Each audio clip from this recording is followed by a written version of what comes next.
Amém, amém, graças a Deus. Bem, eu estava dizendo sobre o mês do lar.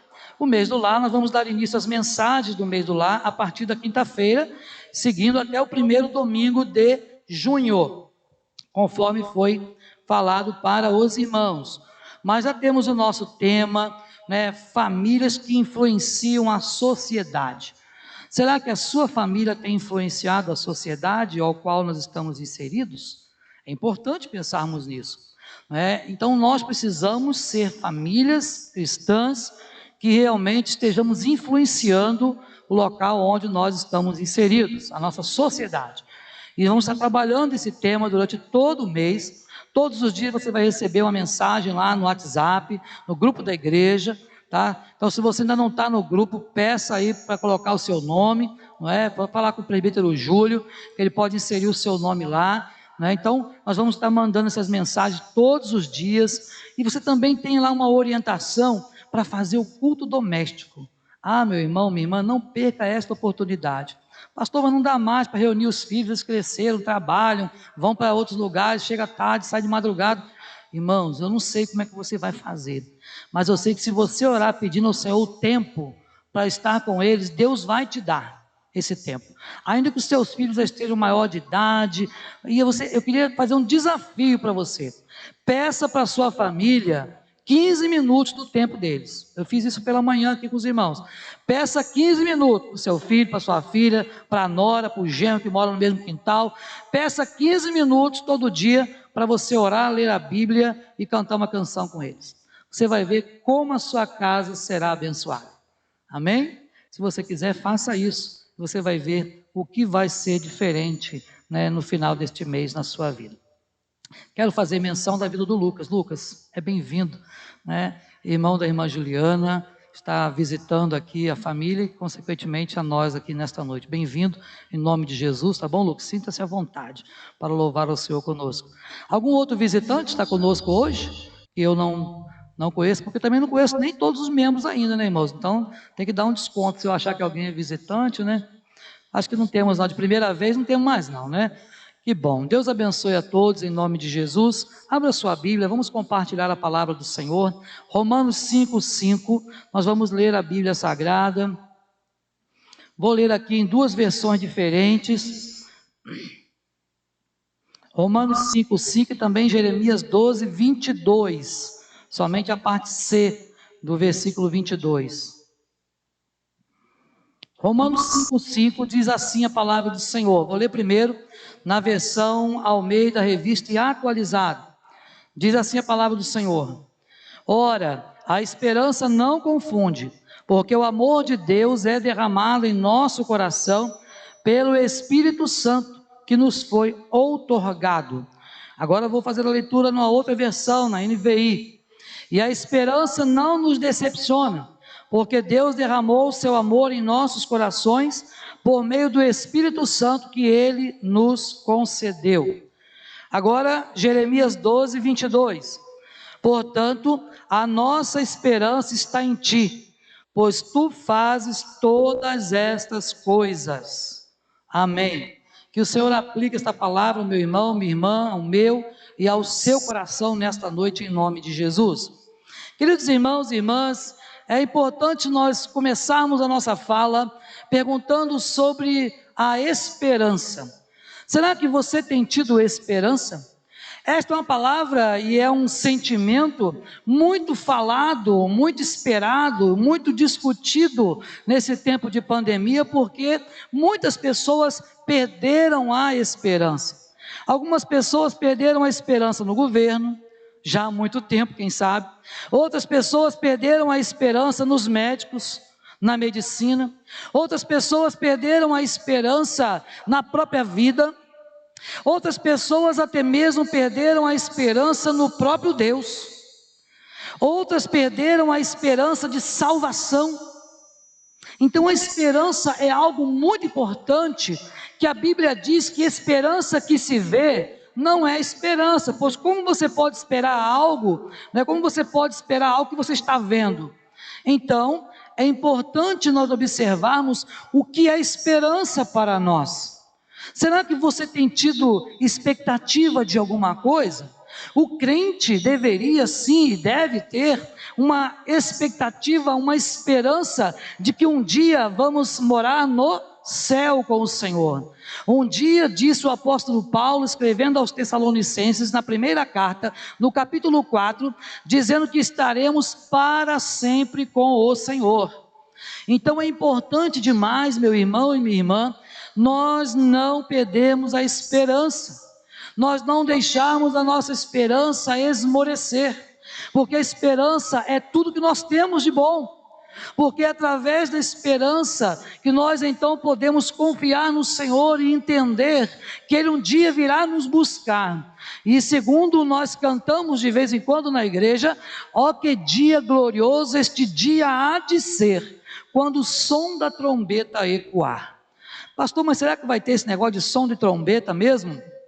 Pois é, o apóstolo Paulo disse isso, lá em 1 Tessalonicenses capítulo 4, a partir do versículo 13, quando ele diz assim, olha, dada a palavra de ordem, ouvida a voz do arcanjo, ressoada a trombeta de Deus, os mortos em Cristo ressuscitarão primeiro, depois nós, os vivos, os que ficarmos, seremos arrebatados juntamente com eles, para o encontro com o Senhor nos ares. Então, meu irmão, minha irmã, é real, mas sabe quem vai ouvir isso? Somente aqueles que tiveram o seu nome escrito no livro da vida, somente aqueles que tiveram as suas vestiduras lavadas no sangue do Cordeiro, isto é, somente aqueles para os quais o Senhor Jesus morreu, foi sepultado, mas que ressuscitou ao terceiro dia. Então é muito importante, meus irmãos e irmãs, que nós entendamos o que é esperança. Pedro diz que nós precisamos ter uma viva esperança. Isto é, não uma esperança morta, não uma esperança em coisas, não uma esperança em pessoas, mas esperança no Senhor, porque é a esperança no Senhor que não confunde. Por quê? Porque o Espírito Santo, segundo o texto que acabamos de ler, nos foi outorgado, nos foi dado, e é o Espírito Santo que nos faz continuar a trajetória cristã, porque irmãos, se dependêssemos de nós já teríamos abandonado Jesus há muito tempo. Se dependesse de nós apostataríamos da fé com uma rapidez muito grande. A Bíblia diz que é mau todo o desejo do nosso coração. A Bíblia também diz que o nosso coração é desesperadamente corrupto. Então é importante, meu irmão, minha irmã, que nós tenhamos essa esperança viva, essa esperança que não falha, e é a esperança no Filho de Deus. Muitas pessoas têm uma esperança efêmera, temporal, passageira. A Bíblia diz assim, olha, uns confiam em carros, né? Uns têm esperança em carros, na riqueza, outros confiam em cavalos, em situações, naquilo que talvez o poder bélico poderia fazer, naquilo que a medicina poderia fazer. Tudo isso é muito importante, mas se nós primeiramente depositarmos a nossa esperança no Senhor e na força do seu poder. Meus amados irmãos e irmãs, a cada dia que passa, somos levados, pelas coisas que acontecem conosco, a estarmos desestimulados da esperança. Quantos de nós têm estado nesse tempo de pandemia, por exemplo, sem muito ânimo, sem vigor espiritual? Quantos pararam de ler a Bíblia? Quantos não estão mais nem orando? Ao mesmo tempo que outros que não faziam isso agora estão fervorosos. Há muitas pessoas que não queriam saber de Deus, mas agora se ajoelham todos os dias para clamar ao Senhor, para buscar a Deus. Por quê? Porque estão entendendo que só Deus é quem pode fazer alguma coisa. Meus irmãos e irmãs, eu me lembro então de que quando o profeta do Senhor enfrentou os profetas de Baal, você se lembra dessa história? Pois bem, diante do Senhor, aqueles homens ficaram um bom tempo clamando ao Deus deles, e eles clamaram, e eles faziam oferendas, e eles dançavam, e eles pulavam, e nada aconteceu. Mas quando o profeta clamou ao seu Deus, ao nosso Senhor, a Bíblia nos diz que o Senhor mandou o fogo do céu, consumiu tudo que havia, porque o nosso Deus é o único Deus vivo e verdadeiro. Por isso, meu irmão, minha irmã, a fé vitoriosa, ela abastece a nossa esperança. Nós precisamos ter fé. A fé é dom de Deus. E quando nós falamos de fé, estamos falando daquela fé salvadora, a fé salvífica. Aquela que o Espírito Santo colocou no nosso coração, aquela que faz a diferença, que nos leva a crer em Jesus como nosso Senhor e Salvador da nossa vida, da nossa alma. Mas será que você tem tido fé, meu irmão, minha irmã? Porque a palavra de Deus pergunta assim: olha, porventura, quando Cristo vier para buscar a sua igreja, achará fé na terra? Será que quando Jesus vier nos buscar, ainda achará fé na terra? Porque, irmãos e irmãs, as pessoas têm perdido a fé, ou as pessoas têm colocado a fé em outras coisas que não o Deus vivo e verdadeiro. Mas fé bíblica só existe uma, aquela que conduz você a crer em Jesus como seu Senhor e Salvador. Então a fé vitoriosa, ela abastece a nossa esperança. Por quê? Porque ela molda a nossa forma de pensar. A fé vitoriosa, ela molda a nossa esperança, porque ela modifica a nossa maneira de pensar. Diz a palavra de Deus em Lamentações 3:21. Todavia lembra-me também do que pode me dar esperança. Em outra versão diz: quero trazer à memória aquilo que me pode dar esperança. Meu irmão, minha irmã, é preciso que nós, através da fé, possamos mudar a nossa maneira de pensar, porque a fé salvadora, esta fé vitoriosa, ela vai nos abastecendo. Então o crente, ele precisa de tempo em tempo passar lá no posto de gasolina da fé, sabe? Precisa passar, porque tem muito crente que fica um tempão, tem muito crente já com pane seca. Você sabe o que é isso? Pane seca? Todo mundo que dirige sabe, né? Se você for parado na rua, seu carro parar por pane seca, isto é, sem combustível, você é multado. Está lá no Código de Trânsito Brasileiro.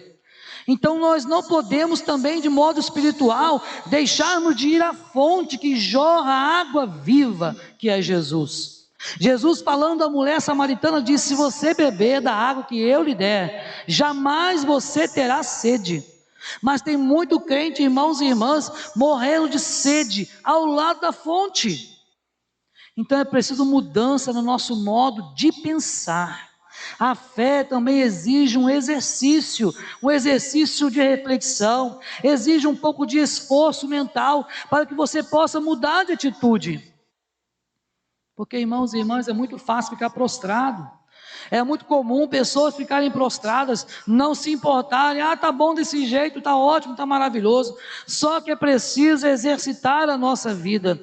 Observe Lamentações 3:24: a minha porção é o Senhor, portanto nele esperarei.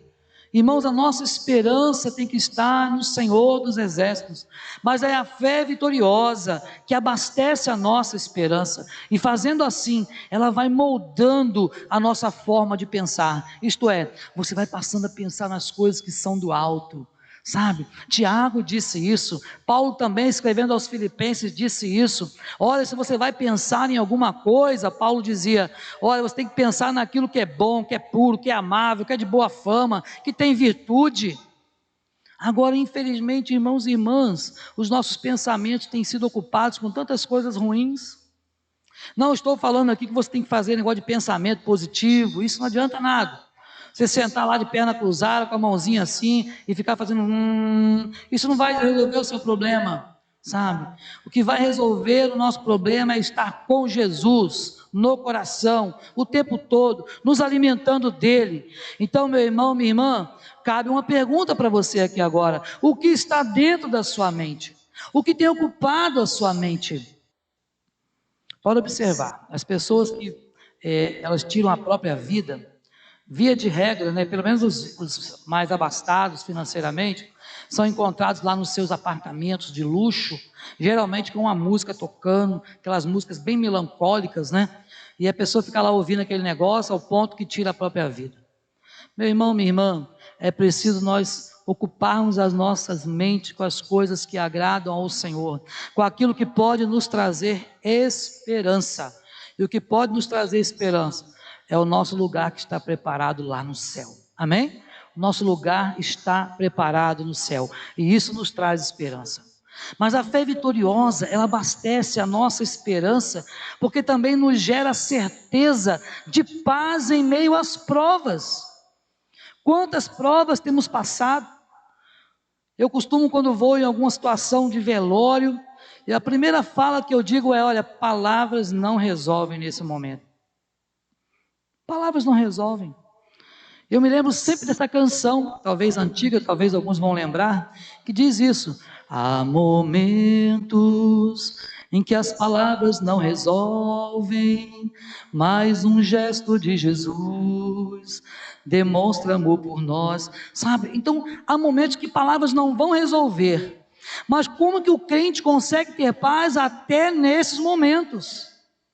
Porque na verdade, meu irmão, minha irmã, a fé que um dia Jesus colocou no seu coração, isto é, na sua mente, ela vai gerando então uma certeza de paz, mesmo em meio à tristeza, em meio à dor, em meio ao sofrimento, em meio às guerras.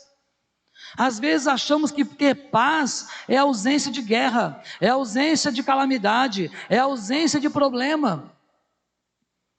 Há igrejas por aí, né, oferecendo isso. Pare de sofrer, venha para cá que seus problemas vão acabar. Meu irmão, isso é mentira. Isso é mentira, porque os problemas não acabam. O que acontece quando nós passamos a crer em Jesus é que agora você não estará mais sozinho. É que agora o Espírito Santo vai habitar dentro de você e vai poder te dar força em meio a tanto caos que muitas vezes nós experimentamos. Então é esta fé vitoriosa que abastece a nossa esperança, porque gera certeza de paz, mesmo em meio às lutas. Em meio às lutas, temos paz com Deus, por intermédio de nosso Senhor e Salvador Jesus Cristo. Quando Jesus disse: deixa-vos a paz, a minha paz vos dou, não vou lá dou como o mundo a dá. Ele está dizendo assim: olha, não adianta você procurar paz no governo, procurar paz na política, procurar paz no armamento bélico, procurar paz em fazer guerra. Não adianta você procurar paz só vestindo camiseta branca. Isso de nada vai adiantar, porque a paz que Jesus deixou para nós é uma paz que excede a todo entendimento. Você não consegue entender, quando às vezes, mesmo sabendo que está desempregado, você consegue vir para a igreja e adorar a Deus. Mesmo sabendo que alguma coisa está acontecendo de ruim na sua família, você consegue separar um tempo para glorificar o Senhor. Isso é paz verdadeira. Uma paz que você sente, não porque tudo vai bem, mas porque temos certeza do Deus que nós servimos. Temos certeza de que o nosso nome está escrito no livro da vida. Meu irmão, minha irmã, que o Deus da esperança, Romanos 15, 13, os enche de toda alegria e paz, por sua confiança nele, para que vocês transbordem de esperança pelo poder do Espírito Santo. É preciso pedir para o Senhor: Senhor, me faça transbordar de esperança. Nos faz, Senhor, transbordar de esperança, porque nós dependemos da Tua graça para vivermos. Ah, meu irmão, minha irmã, mas a fé vitoriosa, que abastece aí a nossa esperança, ela também protege o nosso caráter. Protege o nosso caráter. O que quer dizer isso, pastor? Protege o nosso caráter. Quando você tem fé e serve o Deus vivo e verdadeiro, você então vai estar protegido, isto é, Deus vai transformar você e Deus vai blindar você. A Bíblia diz que os que são de Deus, o inimigo não toca, o inimigo não toca, mas não porque ele não queira tocar, porque na verdade o inimigo continua ao derredor, bramando e rugindo como leão. Falamos isso pela manhã, buscando a quem ele possa tragar. Mas é porque até o inimigo está sujeito ao poder de Deus. Até o inimigo está sujeito ao poder de Deus. Quando ele quis tocar na vida de Jó, vocês se lembram o que aconteceu? Ele foi até Deus, pediu autorização, e Deus falou: você pode tirar o que você quiser tirar, menos não toque na vida dele. Por quê? Porque a vida pertence ao Senhor. Vida e morte estão nas mãos de Deus. Ele é o Senhor, o detentor da vida e da morte. Por isso, meu irmão, minha irmã, quando nós temos esta fé vitoriosa, vamos tendo então a nossa esperança abastecida, e isso protege então o nosso caráter. Isto é, nós estamos sendo moldados segundo o caráter do nosso Deus. Você se lembra que nós fomos criados à imagem e conforme a semelhança de Deus? Então o caráter de Cristo tem sido aperfeiçoado em nós a cada dia. Quando o homem foi criado, o caráter era igual ao de Cristo. Mas o pecado então veio a queda, e com a queda, então aquilo foi desvirtuado. Deixamos de ter o caráter de Cristo, e agora, a partir do momento que você crê em Jesus como Senhor e Salvador da sua vida, esse caráter de Cristo, ele passa de novo a ser colocado em você, mas isso não é mais de uma hora para outra como foi na criação. Isto agora é um processo que nós precisamos ir aperfeiçoando. Então, meu irmão, minha irmã, é preciso pedir ao Senhor: Senhor, que o Senhor transforme o meu caráter a cada dia. Quando nós cantamos, dá-me um coração igual ao teu. Cantamos isso e é maravilhoso pensar nisso, mas será que de fato nós estamos vivendo assim? Será que estamos sentindo isso? Senhor, eu quero ter um coração igual ao teu, um coração disposto a obedecer. Olha só, irmãos, eu tenho muito cuidado quando canto algumas coisas, para, sabe, não estar mentindo, não estar achando que vou enganar o Senhor. Dá-me um coração igual ao teu. Então, meu irmão, minha irmã, que o Senhor esteja protegendo o seu caráter também, transformando. A Bíblia diz que aquele que se encontra com Jesus, se ele roubava, não vai roubar mais, se ele mentia, não vai mentir mais, se ele era alguém que só vivia no erro, agora ele vai viver para a glória de Deus. Então o caráter é mudado, é transformado, e o nosso Deus é poderoso para fazer infinitamente mais do que tudo aquilo que nós pedimos ou pensamos. Fé vitoriosa abastece a nossa esperança. Você tem sido abastecido pela fé, meu irmão, minha irmã? Tem passado aí no posto para abastecer todo o tempo, na palavra de Deus, nos joelhos dobrados através da oração, na igreja, na comunhão com os irmãos, porque a fé vitoriosa também solidifica a nossa fé bíblica, vai dar solidez para a fé que Deus colocou no seu coração. A palavra do Senhor no Salmo 119, o verso 81 diz assim: na tua palavra coloquei a minha esperança. Meu irmão, minha irmã, muitos têm colocado e têm alimentado a sua fé na opinião dos outros. O que você acha disso? Ah, será que é bom aquela igreja? Será que aquela outra é melhor? Ah, o que você acha? Hoje eu ouvi isso, será que é bom? Meu irmão, não alimente a sua fé na opinião ou aprovação dos outros. Você não precisa de aprovação de ninguém. Você precisa da aprovação do Senhor. Então pergunte para o Senhor: Senhor, o que o Senhor quer que eu faça? O que o Senhor quer que eu faça? Eis-me aqui, Senhor. O que queres que eu te faça? Sabe, não vá, não alimente a sua fé pela cabeça de ninguém, pela moda do momento, pelos sentimentos dos outros. Não, tenha a sua própria opinião, tenha a opinião que vai agradar a Deus. Mas antes de você fazer qualquer coisa, alimente a sua fé na palavra de Deus. A fé precisa ser uma fé bíblica, precisa ser uma fé pautada, baseada nas escrituras sagradas. Não pode ser uma fé morta. Será que a sua fé tem sido uma fé viva? O apóstolo Paulo certa vez falou sobre a fé da igreja de Tessalônica, dizendo assim: olha, eu tenho visto que vocês têm uma fé operosa, a operosidade da vossa fé, a abnegação do vosso amor. Ah, meu irmão, minha irmã, a fé precisa ser operosa. Será que a fé que Deus colocou no seu coração, você tem trabalhado esta fé, crendo em Jesus, fazendo a obra de um evangelista, cumprindo cabalmente o teu ministério? Porque senão, esta fé está morta, ou pelo menos está morrendo. E a Bíblia diz que a fé sem obras, ela é morta em si mesma. Certa vez falaram isso na palavra de Deus: olha, mostra-me a tua fé sem obras, que eu, com as minhas obras, te mostrarei a minha fé. Meu irmão, minha irmã, a fé salvadora, a fé vitoriosa, ela precisa nos impulsionar a buscar ao Senhor, a buscar aprender na palavra de Deus, para que possamos a cada dia estar robustecendo mais e mais esta fé. Agora, tem uma coisa que eu sempre falo também: eu tenho muito medo de pedir a Deus para aumentar a minha fé, sabia? Eu tenho medo desse negócio. Eu faço, mas eu faço com os dois pés atrás, Sabe por quê? Porque não existe um termômetro para a fé. Já inventaram, Fernando, lá na medicina? Termômetro que mede fé. Não tem. Não tem um feômetro. Não é verdade? E aí, como é que você vai medir que a sua fé aumentou? Quando a prova de amanhã for maior que a de hoje. Então amanhã, meu irmão, quando você pede para Deus aumentar a sua fé, pode acreditar, amanhã você vai superar um desafio maior do que superou ontem. Por quê? Porque é assim que você vai tendo a sua fé confirmada. É assim que você vai experimentando. Sabe, não tem um aparelho para medir. Então quando você pede, Senhor, aumenta, fortifica, melhora, Senhor, a minha fé. Então você pode ter certeza de uma coisa, Deus vai fazer. Porque Ele vai fazer você suportar uma prova maior que você suportou ontem. E isso é bênção de Deus. Mas às vezes a gente quer fugir um pouco da prova, né? Ah, Senhor, se possível, passe de mim esse cálice. Mas até Jesus pediu isso, né? Então quem somos nós? Mas é importante, meu irmão, minha irmã, nós entendermos que esta fé, ela precisa estar com toda a sua vida voltada para a Escritura Sagrada.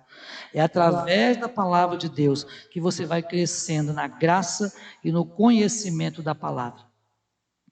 E esta fé também deve impulsionar a nossa busca pela santidade. Santidade. A Bíblia diz que sem santificação ninguém verá o Senhor.